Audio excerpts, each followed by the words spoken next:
बिस्मिल्लाहिर्रहमानिर्रहीम। स्टूडेंट्स, आज हम 8 क्लास का chapter number 8 force and pressure इसके बारे में डिस्कस करेंगे। तो इसके अंदर सबसे पहले उसने हमें बैलेंस एंड अनबैलेंस फोर्सेस के बारे में बताया हुआ है। तो इन दोनों में हम डिफरेंस देखते हैं। पहले हम जो है इसका इंट्रोडक्शन देखेंगे। तो वो कह रहा है consider a book lying on a table. एक बुक जो है वो टेबल के ऊपर पड़ी हुई है। There are two forces acting on it. इस बुक के ऊपर दो फोर्स जो है ना वो एक्ट कर रही हैं। यानी इस टेबल के ऊपर एक बुक है और बुक के ऊपर दो फोर्स लग रही हैं। एक टेबल इसको अपवर्ड फोर्स लगा रहा है, दूसरा ये बुक टेबल के ऊपर डाउनवर्ड फोर्स है ना वो लगा रही होती है। तो दोनों फोर्सेस आपस में बराबर होगी लेकिन सिमत में मुखालफ होंगी।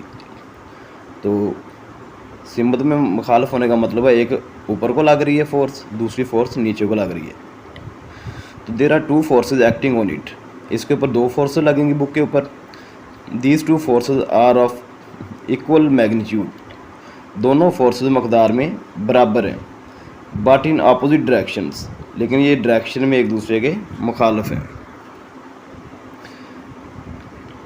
The balance each other, they balance each other. ये एक दूसरे को बैलेंस कर देती हैं। यानी दोनों फोर्सेस जब एक दूसरे के बराबर लेकिन मुखालफ से मद में है तो इसकी वजह से बुक जो ना वो इधर साकन पड़ी होगी। As a result the book remain stationary. Book जो ना वो साकन इसके ऊपर पड़ी रहेगी, यानी ये किसी तरफ भी मूव नहीं करेगी बल्कि अपनी जगह पे स्टेशनरी हालत में होगी, साकन हालत में पड़ी होगी।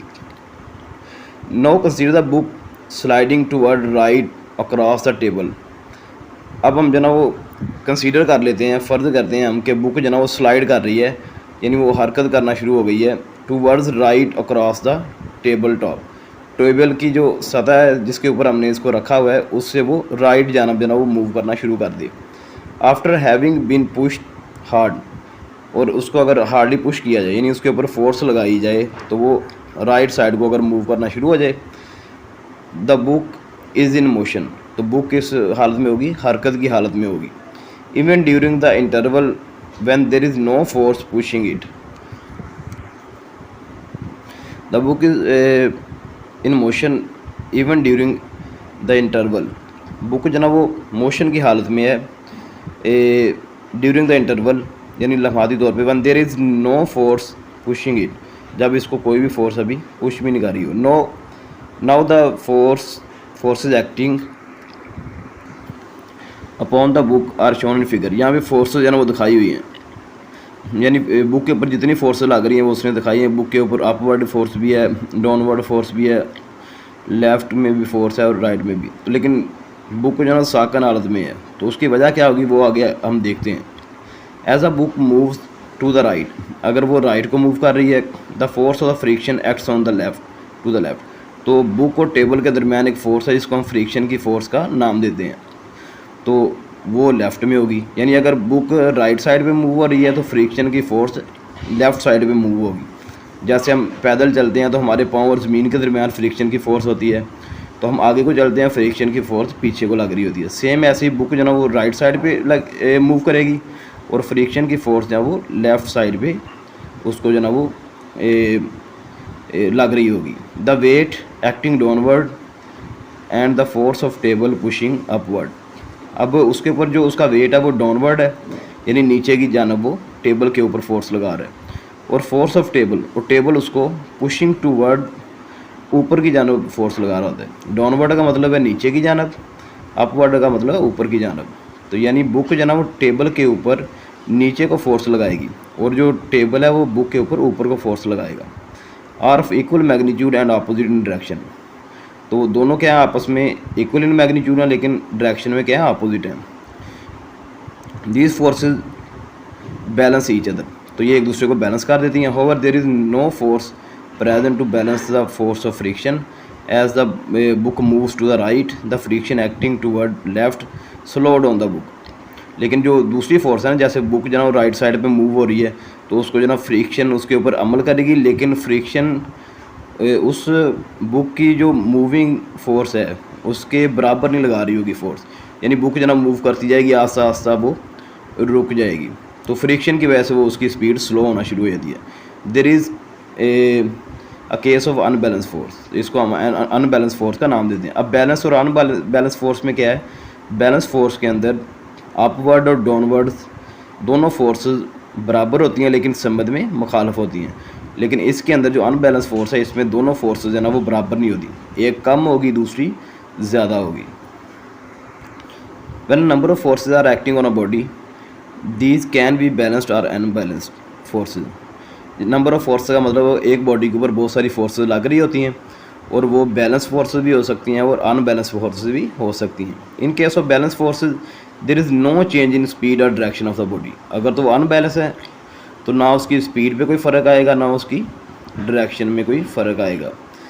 तो इन case of the unbalance forces means that force acting in one direction is greater than the force acting in the opposite direction.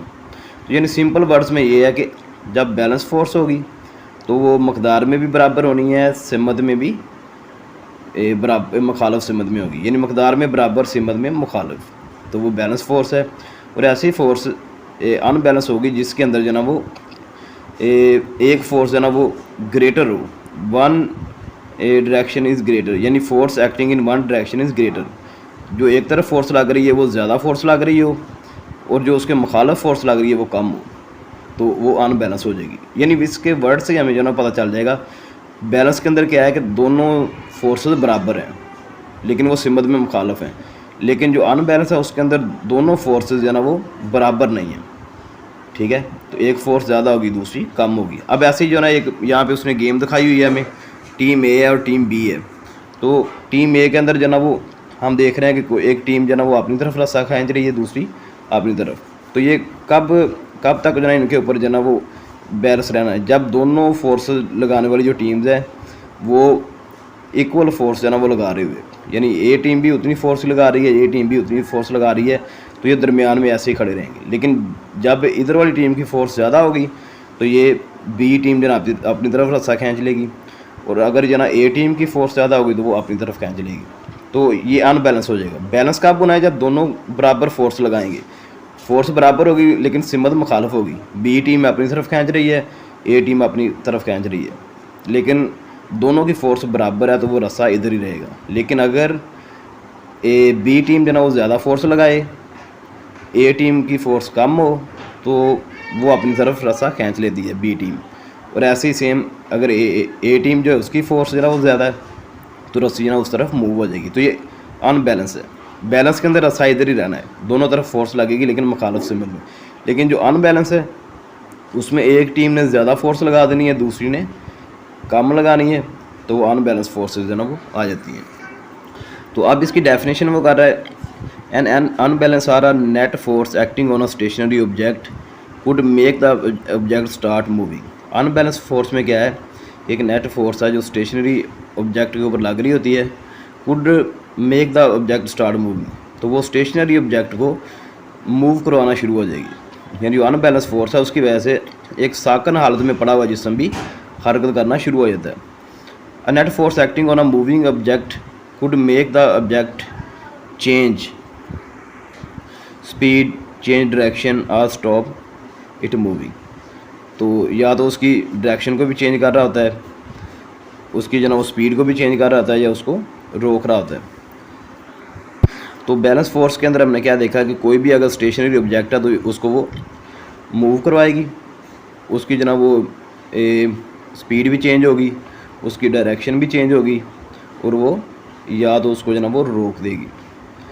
तो ये इसका इफेक्ट होता है। फिर उसके बाद अगला जो टॉपिक है हमारे पास, floating and sinking with preference to density. अब फ्लोटिंग यानी किसी जिस्म के पानी के ऊपर तैरना, सिंकिंग पानी में डूबना, और डेंसिटी के लिहाज से, यानी डेंसिटी जो है ना वो किस तरह इफेक्ट कर रही होती है, कोई भी जिस्म है वो कब पानी के ऊपर तैरता है, वो कब डूबता है, तो ये डिपेंड कर रहा होता है डेंसिटी के ऊपर। अब डेंसिटी हमारे पास क्या है, डेंसिटी का मतलब है the density of substance relate to the mass of the substance, यानी ये density is equal to mass over volume. तो डेंसिटी बराबर होता है मास बटा वॉल्यूम के। तो the density of substance relate यानी इसका ताल्लुक है mass of the substances, substance के मास के साथ, and how much space it occupies, यानी कितना ही वो स्पेस ले रही है, यानी वो उसका वॉल्यूम हो जाएगा। यानी वो सब्सटेंस उसका मैस कितना है और वो कितनी जगह जो है वो घेर रहा है, कितनी स्पेस वो ले रहा है, वो उसका वॉल्यूम है। तो density of substance is defined as mass per unit volume. Mass per unit volume is equal to density. तो अब डेंसिटी के वाले से चंद चीज़ें जो है ना वो आपको बता देते हैं कि अगर हम बर्फ़ जो है ना उसके पीसेस करते हैं तो उसको पानी में डालें तो वो ऊपर तैर रहे होते हैं पानी के। उसकी वजह क्या है कि पानी की डेंसिटी ज़्यादा है, बर्फ़ के उन पीसेस की डेंसिटी जो है ना वो कम होती है, इसलिए वो पानी के ऊपर तैरते हैं। बर्फ़ पानी के ऊपर क्यों तैरती है? क्योंकि बर्फ़ की डेंसिटी कम है और पानी की डेंसिटी ज़्यादा है। तो कई ऐसी चीज़ें जो पानी के अंदर हम डालें तो वो नीचे बैठना शुरू हो जाती हैं, उसकी वजह कि उनकी डेंसिटी ज़्यादा होती है, पानी की डेंसिटी कम होती है। तो सिंपल वर्ड्स में ये है कि जिसकी डेंसिटी ज़्यादा होगी वो ऊपर वो चीज़ है ना वो नीचे बैठ जाएगी, और जिसकी डेंसिटी कम है वो ऊपर तैरती रहेगी। Commonly we can say that density is measure of how heavy something is compare to its volume. कि एक जो डेंसिटी क्या है कि एक जिस्म हाउ मच हैवी, कि वो कितना हैवी है as compare to its volume, कि जितना उसने वॉल्यूम लिया हुआ है उससे। Let us explore whether a substance which sinks or floats in water depend on its density। कोई भी चीज़ है ना वो पानी के ऊपर तैर रही है या पानी में डूब रही है, वो डिपेंड करेगी डेंसिटी के ऊपर। जितनी किसी चीज़ की डेंसिटी, अगर उसकी डेंसिटी पानी से कम है तो वो ऊपर तैरेगी, अगर उसकी डेंसिटी पानी से ज़्यादा है तो वो नीचे बैठ जाएगी। तो अब यहाँ पे उसने चंद मिसालें इसकी दी हैं। Since clay is more dense than water, कि जो क्ले है वो पानी से ज़्यादा डेंस है, यानी इसकी डेंसिटी पानी से ज़्यादा है। अब ball of clay sinks in water, तो जो क्ले होती है वो जो ना उसके अंदर सिंक कर जाती है, यानी पानी में डूब जाएगी। क्ले से बराबर हम मट्टी ले लें, मट्टी का हमने एक पीस लिया, उसको पानी में डाला, वो नीचे बैठ जाएगा। नो मैटर हो बिग और small is the ball of clay. ये इस पर डिपेंड नहीं करता कि हमने मट्टी जो ना उसका बॉल कितना लिया, छोटा बॉल लिया है या बड़ा बॉल लिया है, इसके ऊपर वो डिपेंड नहीं करेगा, बल्कि अगर उसकी डेंसिटी ज़्यादा तो चाहे उसका बिग है वो या स्मॉल है तो वो पानी के नीचे डूब जाएगा। तो जो क्ले है ये मोर डेंस होता है वाटर से, तो इसलिए हम जब उसको पानी के अंदर डालते हैं तो वो नीचे बैठ जाएगा। अब हम जो है इसका क्ले का इसको कंपेयर करते हैं पीस ऑफ वुड के साथ। ऐसे हम जो लकड़ी का कोई पीस ले लें, उसको पानी में डालें, वो तैरेगा। If we compare the weight of a piece of wood and equal volume of water, the piece of wood would weigh less than water. तो उसका जो वेट यानी उसकी जो डेंसिटी है वो पानी से कम होती है, इसलिए वो उसके ऊपर तैरना शुरू कर देगा। Wood is less dense than water, वो वाटर से कम उसकी डेंसिटी है। The wood floats on water, तो जो लकड़ी है वो पानी के ऊपर तैरेगी। यानी क्ले का काम क्या है कि वो उसकी डेंसिटी पानी से ज़्यादा होती है, इसलिए वो डूब जाती है पानी में, लेकिन जो लकड़ी है उसकी डेंसिटी पानी से कम होती है, इसलिए वो पानी के ऊपर तैरती है। नो मैटर हाउ बिग और small the piece of wood, ये इसके ऊपर डिपेंड नहीं करता कि वो उसका पीस ऑफ वुड जो है ना वो स्मॉल है या बिग है, इसके ऊपर वो डिपेंड नहीं करेगा। अब यहाँ पे क्वेश्चन हमारे माइंड में आता है कि कैसे बोट और शिप जो है ना वो पानी के ऊपर जो है ना वो तैर रही होती हैं, और जो स्मॉल पीस है आयरन का वो डूब जाता है, लेकिन शिप और जो बोट वगैरह ये पानी के ऊपर तैरती हैं। इसको अब देखते हैं। In fact an object floats, कोई भी जिस्म उस वक्त तैरता है when it displace a volume of water, जब वो पानी का जो वॉल्यूम उसको डिस्प्लेस करे, that has mass equal to the mass of object, यानी अपना जितना उसका मास है उतना वो पानी जो ना उसको डिस्प्लेस कर रहा हो तो वो उसके ऊपर तैरेगा। If therefore if a material like iron is shaped into a boat, अगर हमने आयरन को शेप दी है एक कश्ती वगैरह की, एंड मेड लार्जर, और उसको बड़ा बना दिया, एंड लार्जर यानी उसका साइज़ हमने बड़ा रखा हुआ है। It displace more and more water, यानी अगर हम को कील वगैरह लेते हैं तो वो उसकी शेप इस तरह की होती है कि वो उसके नीचे जो पानी आ रहा है वो उसको जो है ना वो उसकी डेंसिटी वो कम होती है और आयरन की डेंसिटी ज़्यादा होती है, इसलिए वो डूब जाता है। तो लेकिन हमने अगर आयरन को इस शेप में किया हो कि उसकी जो डेंसिटी है वो पानी जितना उसके नीचे आ रहा है उसकी डेंसिटी से कम हो तो वो ऊपर तैरेगी। यानी अब यहाँ पे क्या है, if material like iron is shaped into a boat made larger and larger, it would displace more and more water, तो वो ज़्यादा से ज़्यादा पानी उसके नीचे आएगा, उसको वो डिस्प्लेस करेगा। When it is large enough to displace a volume of water that has a mass equal to the mass of the boat it will float. अगर वो अपने मैस के अकॉर्डिंग जो ना उतना पानी जो ना उसको डिस्प्लेस कर लेता है तो उसके ऊपर तैरना शुरू हो जाएगा। बाद का हम देखते हैं कि जो कश्ती होती है ना उसके अंदर पानी इंटर होना शुरू हो जाता है तो कश्ती डूब जाती है। उसकी वजह क्या है कि उसके जो नीचे वाटर आ रहा है कश्ती का वेट उतने वाटर से ज़्यादा हो जाता है, इसलिए वो नीचे डूब जाती है।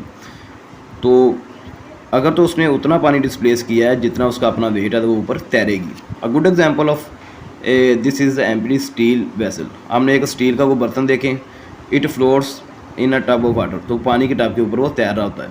उसकी वजह क्या है कि स्टील के बर्तन का वेट उसके नीचे जो पानी आ रहा है उससे उतना जो ना वो दोनों का बैलेंस होते हैं, बराबर होता है। जैसे ही उस बर्तन का वेट ज़्यादा होगा वो नीचे बैठना शुरू हो जाएगा। तो डेंसिटी की बेस के ऊपर हमने ये सारी चीज़ें देखी हैं कि कैसे जिस्म पानी के ऊपर तैरते हैं, कैसे उसमें डूब जाते हैं। जिसकी डेंसिटी पानी से कम है वो ऊपर तैरेगा, जिसकी डेंसिटी पानी से ज़्यादा होगी वो नीचे बैठ जाएगा। तो अब इसका जो नेक्स्ट टॉपिक है प्रेशर, फोर्स एंड एरिया, तो इसके बारे में देखते हैं। तो प्रेशर क्या है? Pressure is defined as a force acting normally on a unit area. एक यूनिट एरिया के ऊपर जो नॉर्मली फोर्स लग रही होती है वो इसका प्रेशर होगा। Pressure is equal to force over area, ये इसका फार्मूला आ जाएगा। तो प्रेशर को हम जो ना वो पी से मेजर करते हैं, फोर्स को हम एफ से डिनोट करेंगे एंड एरिया को हम ए से करेंगे। तो P is equal to F बटा ए आ जाएगा। तो अब यहाँ पे उसने एक एग्जांपल दी हुई है कि एक अगर वूमेन है वो उसने जो हील पहनी हुई है तो हील वाला जो जूता है वो ज़्यादा प्रेशर डालता है और जो फ्लैट है जिसका ये सोल होता है वो कम प्रेशर डालता है। तो ये भी इसमें है कि हील वाले एरिया ने ज़्यादा प्रेशर डालना है और दूसरे ने कम प्रेशर। अब यूनिट्स ऑफ प्रेशर है तो P is equal to F बटा ए हमने पढ़ा है। तो फोर्स को हम न्यूटन से ज़ाहिर करेंगे, जो एरिया को हम मीटर स्क्वायर से। तो ये एम स्क्वायर बटे में आ रहा है, ये m की पावर +2 है। तो जब ये ऊपर जाएगी तो ये -2 हो जाएगी, n-2 हो गया ये। तो ये प्रेशर का यूनिट आ जाएगा। तो अब इसका जो नेक्स्ट टॉपिक है वो वाटर प्रेशर है। वाटर प्रेशर के अंदर हम देखते हैं कि अक्सर जो पानी की टैंकियाँ हमने वो घरों की छतों के ऊपर रखी होती हैं। तो उसकी वजह क्या है, उसकी रीज़न क्या है, पहले इसको जो रीड करते हैं। We observe that speed of water from a tank coming out of the tap on ground floor is greater than the speed of water coming out of the tap on upper story of our houses। के जो pressure होता है ground floor का, जो ऊपर जो पानी का प्रेशर है वो ज़्यादा होता है अपर स्टोरी की निस्बत। Actually water contain in the tank exert pressure on its wall. पानी जो होता है ना वो जो टैंक के अंदर पानी है वो प्रेशर लगा रहा होता है उसकी दीवारों के साथ। The speed of water coming out of the tap depend upon the water pressure in the pipe. तो वो वाटर प्रेशर ऑफ पाइप के ऊपर वो डिपेंड कर रहा है कि उसकी दीवारों के ऊपर कितना प्रेशर लग रहा होता है। अगर प्रेशर ज़्यादा है पानी स्पीड से आएगा, अगर प्रेशर कम हो तो पानी आस्ता आएगा। More over the water pressure of the tap depend upon the height of water tank. ये वाटर टैंक की हाइट के ऊपर भी डिपेंड करता है। अबव द ग्राउंड फ्लोर से ऊपर, that's why the water tank are placed on the roof of the top floor. तो उसको जो ना वो हम ऊपर वाली छत के ऊपर हम रखते हैं। This pressure is transmitted through the pipes, फिर वो पाइप्स के थ्रू जो ना वो ट्रांसमिट होता है ऊपर से नीचे की जानब। We will study different characteristics of the water pressure on liquid with the help of the activity. तो ये नीचे एक्टिविटी दी हुई है, इसके अंदर उसने हमें दिखाया हुआ है। एक बोतल है, उसके अंदर हमने जो पानी लिया है। तो यहाँ पे जो ना प्रेशर को हम देखते हैं, जो लोअर सरफेस एरिया है इसका ये वाला, वहाँ से प्रेशर जो ना वो ज़्यादा प्रेशर लग रहा है ये वाला।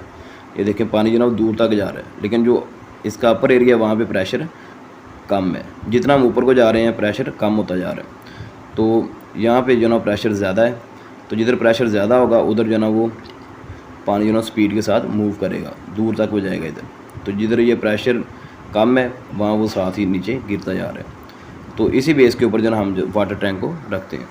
तो इस एक्टिविटी के अंदर हमने क्या देखा कि in what direction does water come out of the holes. We can infer from the activity that greater the depth of water. जितनी पानी की गहराई ज़्यादा होगी इन दी वेसल, बर्तन के अंदर, the greater is the pressure. तो प्रेशर भी ज़्यादा होगा, यानी जितनी पानी की गहराई ज़्यादा है उतना प्रेशर ज़्यादा होगा। Such liquid pressure can increase with the depth of the liquid in a container is called hydrostatic pressure. तो इसको हम हाइड्रोस्टैटिक प्रेशर का नाम देते हैं। हाइड्रो था पानी, जो पानी का जो प्रेशर है उसका हम ये इसको यह नाम दे देते हैं, यानी जितनी गहराई ज़्यादा है उतना पानी का प्रेशर ज़्यादा हो जाएगा। तो यहाँ पे एक जो है ना वो इंटरेस्टिंग इन्फॉर्मेशन दी है। तो यहाँ पे वो बता रहा है कि जैसे जैसे हम पानी की गहराई में जाते हैं प्रेशर बढ़ता है। Water pressure increase by 10,000 pascal for every 1 meter down in a lake और इन एन ओशन। अगर हम पानी के अंदर जा रहे हैं, चाहे वो कोई भी पानी हो, तो उसमें हर 1 मीटर डाउन हम जैसे जैसे जाएंगे तो तकरीबन 10,000 पास्कल तक जो है ना वो प्रेशर बढ़ता जाएगा। दैट्स वाई द डाइवर्स जो गोताखोर होते हैं feel an increase of pressure on their air drums. तो वो अपने जो है ना वो एयर ड्रम्स के अंदर जो है ना वो प्रेशर ज़्यादा फील कर रहे होते हैं। Even a few metre below the surface of the water. तो चंद मीटर ही अगर हम इसके नीचे जाते हैं तो बहुत ज़्यादा प्रेशर उनको फील हो रहा था। तो यानी 1 मीटर के ऊपर जो है ना 10,000 पास्कल तक वो प्रेशर बढ़ेगा। The deeper you go under water, जितना आप पानी के अंदर जाते जाएंगे the greater is the pressure of the water pushing down on you. तो आपके ऊपर पानी का प्रेशर बढ़ता जाएगा। तो ये इसके अंदर इंटरेस्टिंग इन्फॉर्मेशन के अंदर उसने ये बताया हुआ हमें कि 1 मीटर डाउन हम जाएंगे तो इतना प्रेशर बढ़ेगा, तो जितना आप नीचे जाते जाएंगे उतना प्रेशर ज़्यादा होता जाएगा। तो अब यहाँ पे हमें एक उसने एग्जांपल दी है, what happen to the balloon when it is inflated by blowing air into it. अगर हम गुब्बारे के अंदर हवा भर रहे होते हैं तो क्या होता है, gas particle exert pressure on the wall of the container in which gas is field. तो गैस जो है ना वो उसमें जा रही होती है और गैस जो है ना उसकी दीवारों के साथ प्रेशर भी लगा रही होती है। For example when a balloon is inflated the air is added into it. तो हम जो है ना वो हवा उसके अंदर फिल कर रहे होते हैं। तो हवा क्या है, गैस है, गैसेस का मिक्सर होता है, उसमें नाइट्रोजन भी होती है, ऑक्सीजन भी होती है, बाकी भी। Air inside the balloon increase, जैसे जैसे एयर उसके अंदर ज़्यादा होती जाएगी as compare to the pressure outside. तो बाहर वाले प्रेशर की निस्बत अंदर वाला प्रेशर बढ़ेगा। At the result the size of the balloon increase. तो इसलिए जो गुब्बारा जो ना फूलना शुरू होता है, यानी उसका साइज़ ज़्यादा होता जाएगा। उसकी वजह कि अंदर वाला प्रेशर ज़्यादा हो गया बाहर वाले प्रेशर से, तो उसका साइज़ बढ़ जाएगा। तो नेक्स्ट जो हमारा टॉपिक है वो है हाइड्रोलिक लिफ्ट या एलिवेटर। अब हाइड्रोलिक लिफ्ट के अंदर अगर हम देखें तो इसमें 2 सिलेंडर है, एक स्मॉल सिलेंडर है, एक लार्ज सिलेंडर है। तो अगर हम जो ना इसमें F1 फोर्स लगा रहे हैं इस सिलेंडर के ऊपर, स्मॉल सिलेंडर पे, तो इसका इफेक्ट जो ना F2 के ऊपर होगा। ये डाउनवर्ड लग रही है, यहाँ से फोर्स है ना वो अपवर्ड लगेगी, तो ये इसको जो ना ऊपर उठाएगी। तो F2 फोर्स जो ना वो अब एरिया के ऊपर ये डिपेंड कर रही है। जितना एरिया कम है उतनी फोर्स भी कम लगेगी, जितना एरिया ज़्यादा उतनी फोर्स भी ज़्यादा लग रही होगी। तो अब इसको रीड करते हैं। अच्छा, हम वो कह रहा है कि ये हमें जो ना वो यहाँ पे दिखाया हुआ है उसने, हाइड्रोलिक सिस्टम है called hydraulic lift. In this A system a small force F1 is applied. अगर हम एक फोर्स F1 यहाँ पे अप्लाई कर रहे हैं ऑन अ स्मॉल पिस्टन के ऊपर, पिस्टन के थ्रू हम जो ना किसी भी चीज़ का प्रेशर कम ज़्यादा कर लेते होते हैं। तो पिस्टन यहाँ पे लगा हुआ है, स्मॉल पिस्टन है, उसके ऊपर हम फोर्स लगाएंगे F1, तो क्या होगा, which produce pressure on the oil. तो यहाँ पे प्रेशर लगेगा P। It is transmitted through the oil to very a large cylinder fitted with the piston. फिर ये इस ऑयल के थ्रू जो ना वो प्रेशर इस पे जाएगा, तो यहाँ पे जो ना वो फोर्स लगेगी F2। Since area of piston is very large, दूसरे का एरिया जो ना चूँकि बहुत ज़्यादा होता है, तो ये पहले का एरिया अगर हम देखते हैं ना इसका, तो ये एरिया कम है, दूसरे का एरिया ज़्यादा है। तो क्या होगा इसमें, जब हम F1 फोर्स लगा रहे हैं तो इस ऑयल के थ्रू जो ना वो फोर्स आगे ट्रांसमिट होगी। तो उसके बाद क्या होना है, area of piston is very large, तो दूसरे का चूँकि एरिया ज़्यादा है, a very large force is produced by pressure at this bigger piston. तो यहाँ पे ज़्यादा फोर्स लगेगी एरिया ज़्यादा होने की वजह से। This force may be use to lift very heavy object such as car. तो उस वो वाली जो फोर्स है वो बहुत हैवी ऑब्जेक्ट को भी उठाने का काम करती है। तो पहले सिलेंडर का चूँकि एरिया कम है तो वो फोर्स भी कम होगी, लेकिन यहाँ पे इसको जो फोर्स है वो बढ़ जाएगी क्योंकि उसका एरिया ज़्यादा है। तो हमने पढ़ा हुआ है P = F/A। तो जो पहले वाले का उसका हम लिखा है P1 = F1/A1। तो यहाँ से हमने वो F की वैल्यू निकालनी है, A इधर बटे में तो दूसरी तरफ जाके वो ज़रो खा लेगा। तो F1 = PA1। फिर P2 = F2/A है, तो यहाँ से हमने जो ना वो F2 की वैल्यू निकाली, F2 = P, ये A इधर आके इसके साथ ज़रो खाया, तो Pa की 2 बन गया, यानी जो रकम इधर बटे में होती है ना वो दूसरी साइड पे जाके ज़रब खा लेती है। तो ये दोनों कीमतें आ गई। तो अब हमारे पास अगर हम देखें तो इसका एरिया ज़्यादा है, तो A2 ग्रेटर दैन A1, तो इसलिए इसकी फ़ोर्स भी F2 ग्रेटर दैन F2। जितना एरिया ज़्यादा उतनी फ़ोर्स भी ज़्यादा, जितना एरिया कम उतनी फ़ोर्स भी कम होगी। तो ये वाला जो इसका हाइड्रोलिक लिफ्ट का जो ना कंसेप्ट था, तो ये इसका हमने देखा है। तो उसके बाद उसने हमें बताया हुआ कि अगर the valve we prevents the back flow of the oil, तो ये बैक फ्लो से ना उसको बचाता है टू स्मॉल सिलेंडर में जाने से। तो ये वाला ये वाल्व जो है ना वो लगा हुआ है यहाँ पे। उसके बाद क्या होता है, so that heavy load remains raise up, इसको जब बंद कर दिया जाता है, जब एक बार प्रेशर लग जाएगा तो इधर जो है ना वो ऑयल जो ना इधर चला जाएगा, इसको बंद कर देंगे तो ये सारा ऑयल इधर रहेगा और जो भी इधर बॉडी होगी वो ऊपर ही रहेगी। लेकिन जब हमने क्या करना हो, इसको नीचे लेके आना हो, तो फिर क्या करना है, when the oil stopper is open, फिर हम इसको ओपन करेंगे। The oil in the large cylinder flows back, तो यहाँ से जो ऑयल है वो बैक जाएगा स्मॉल सिलेंडर के अंदर। तो जब ये यहाँ से ऑयल निकल के स्मॉल सिलेंडर में चला जाएगा तो ये जो भी ऑब्जेक्ट इसके ऊपर होगा वो नीचे आ जाएगा। तो the oil in the large cylinder flow back to the small cylinder and the load is brought down, तो लोड यहाँ से नीचे आ जाएगा। तो यानी जब इसके ऊपर प्रेशर लगा तो ये सारा जो इधर ऑयल है वो यहाँ पे आ जाएगा, यहाँ से इसको बंद कर देंगे तो ये ऊपर रहेगा ऑब्जेक्ट। जब हम इसको नीचे लेके आना तो यहाँ से स्टॉपर को खोलेंगे तो ये यहाँ से सारा मूव होकर दोबारा स्मॉल सिलेंडर में आ जाता है, तो ये ऑब्जेक्ट नीचे आ जाता है। तो इस तरह हम इसको ऊपर भी लेके जा सकते हैं, नीचे भी लेके आ सकते हैं। तो इसको ये था कंसेप्ट हाइड्रोलिक प्रेशर का या हाइड्रोलिक लिफ्ट का। तो अब हम देखते हैं examine the effect of force in the presence of air pressure. Air pressure की मौजूदगी में जो फोर्स का इफेक्ट है उसको हम देखते हैं। ऑल एयर एक्सर्ट प्रेशर, हवा जो प्रेशर डालती है, the air pressure can be felt by blowing air, उसको हम जो उसका प्रेशर हम जो ना फेल्ट कर सकते हैं, महसूस कर सकते हैं बाय ब्लोइंग एयर, जब हवा चलती है इनटू अ बैलून के अंदर आप पंपिंग एयर इनटू, या हम एयर को पंप करें। अब बाईसाइकिल टायर, जो बाईसाइकिल है, मोटरसाइकिल या साइकिल वगैरह, इसके टायर में as it inflates the greater the amount of air is pushed on, अगर हम ज़्यादा हवा भर देते हैं the greater become the air pressure, तो उसके अंदर हवा का प्रेशर भी ज़्यादा होगा, चाहे वो गुब्बारा हो या कोई ट्यूब हो। तो जब हम ज़्यादा हवा भरेंगे तो उसका प्रेशर भी अंदर ज़्यादा होना है। If the air is filled in excess of a certain limit, अगर हम एक लिमिट से ज़्यादा उसके अंदर हवा भर देंगे, द बलून और टायर में बी बस्ट, तो वो फट जाएगा। यानी बलून के अंदर अगर ज़्यादा हवा भर दें तो वो भी फट जाएगा, अगर टायर की जो ट्यूब होती है उसमें ज़्यादा भर दें तो वो भी फट जाएगी। तो इन दोनों के अंदर हमने देखा कि अगर अंदरूनी प्रेशर ज़्यादा हो जाएगा और बाहर वाला प्रेशर कम होगा तो वो जो भी ऑब्जेक्ट है वो फट जाएगा, चाहे वो गुब्बारा हो या ट्यूब हो। When air is filled in a balloon or tyre the air molecule with it are free to wander about, यानी वो फ्रीली मूव कर रहे होते हैं। In the course of their movement they collide with one another and the wall of the container. हमने gas के बारे में पढ़ा हुआ कि उसके जो मालिक्यूल होते हैं वो आपस में भी टकरा रहे होते हैं और रैंडमली वो मूव कर रहे होते हैं, बेतरतीब अंदाज में उनकी हरकत होती है। तो वो प्रेशर डालेंगे, they exert force against every part of the wall area, वो हर तरफ उस वॉल एरिया में प्रेशर लगाएंगे, यानी फोर्स लगा रहे होते हैं। चाहे वो गुब्बारा हो तो गुब्बारे के ऊपर भी अंदर वाली जानब हर तरफ फोर्स लग रही है, ट्यूब के अंदर भी। The idea of pressure takes into account the force,